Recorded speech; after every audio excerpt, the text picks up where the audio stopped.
Sa puntong ito, makusap po natin sa linyang telepono si Fire Chief Superintendent Ariel Barayuga o IC po ng BFP. Magandang hapon po, Chief Superintendent Barayuga. Magandang hapon po at nakikinig po sa inyong programa. Magandang hapon po sa kanilang lahat. Opo.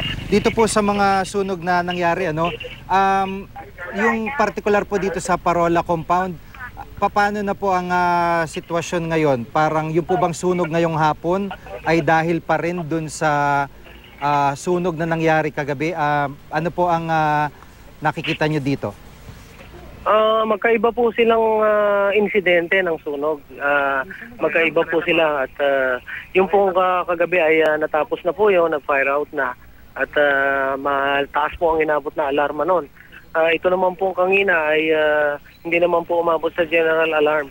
At mas kukunti po ang naging damage natin sapagkat yung pong unang sunog ay meron po tayong 5,000 bahay at 10,000 pamilya ang inabot.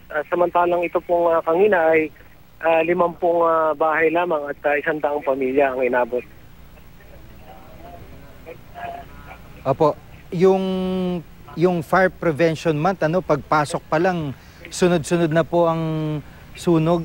Meron ho ba kayong kampanya din na ginagawa para sa publiko na para po makaiwas sa sunog? Opo, gusto ko lamang po kasing linawin yung pong ating sunod-sunod na sunog.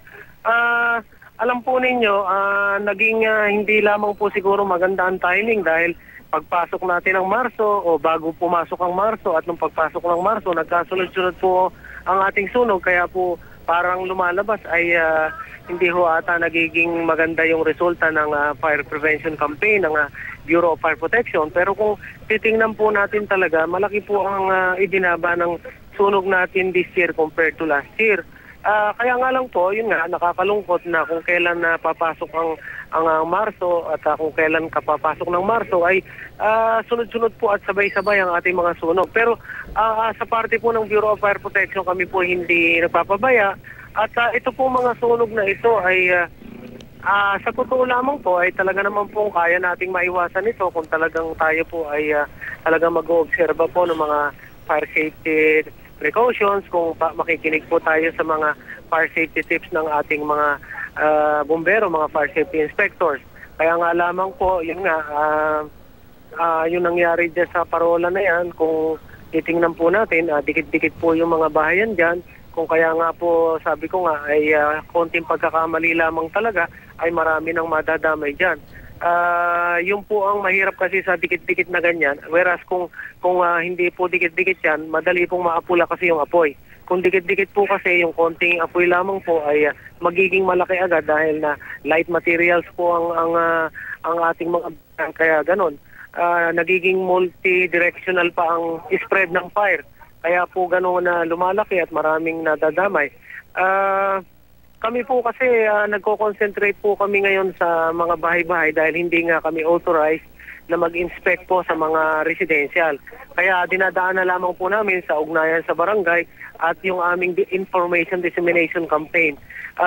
Nagko-concentrate po kami sa numero 1 na yung electrical na pinakaunang dahilan ng mga sunog natin.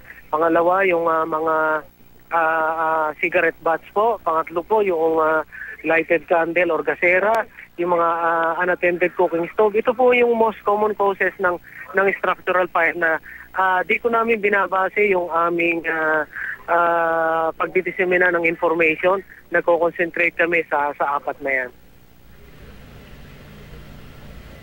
Opo.